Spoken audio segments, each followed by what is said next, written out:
nous allons essayer de déterminer le polynôme caractéristique de cette matrice carrée M sans calculer de déterminant.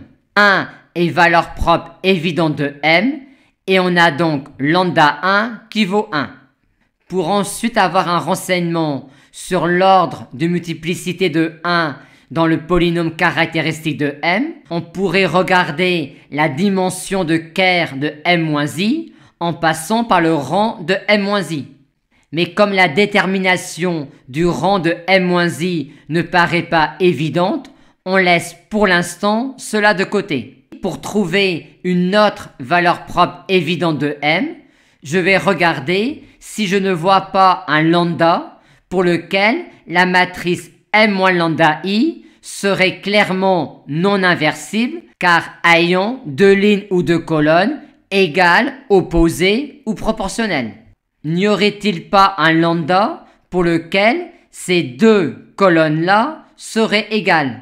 J'ai trouvé un lambda égale 2 alpha moins 1 pour lequel la matrice M moins lambda I est clairement non inversible car ayant deux colonnes égales.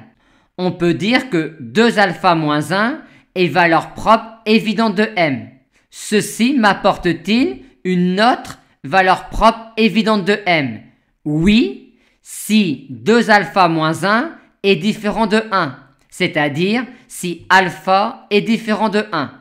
Si alpha est différent de 1, j'ai trouvé 2, et bien 2 valeurs propres évidentes de M.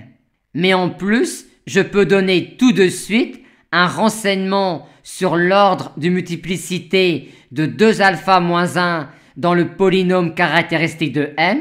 En effet, si je m'intéresse au rang de cette matrice-là, le rang de cette matrice est aussi le rang de cette matrice-là. Et je suis sûr que dans tous les cas de figure, son rang est inférieur ou égal à 2. Aussi, je peux dire dans tous les cas de figure que la dimension du noyau de cette matrice-là est supérieure ou égale à 4-2, c'est-à-dire supérieure ou égal à 2. On peut donc également poser lambda 3 égale 2 alpha moins 1. Il ne nous reste plus que lambda 4 à déterminer, ce qui n'est pas un problème, en se rappelant que la trace de M qui vaut 0 est égale à lambda 1 plus lambda 2 plus lambda 3 plus lambda 4, ce qui nous donne que lambda 4 égale 1 moins 4 alpha.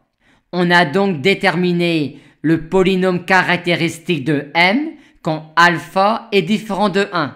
Mais en fait, on l'a déterminé pour tout alpha. En effet, si on développait brutalement le polynôme caractéristique de M, on obtiendrait une quantité qui serait polynomiale en alpha. Donc, cette quantité-là est une fonction continue en alpha, et comme on a obtenu sa valeur pour alpha différent de 1, par continuité, c'est également sa valeur pour alpha égale 1. Donc, cela est en fait le polynôme caractéristique de M pour tout alpha.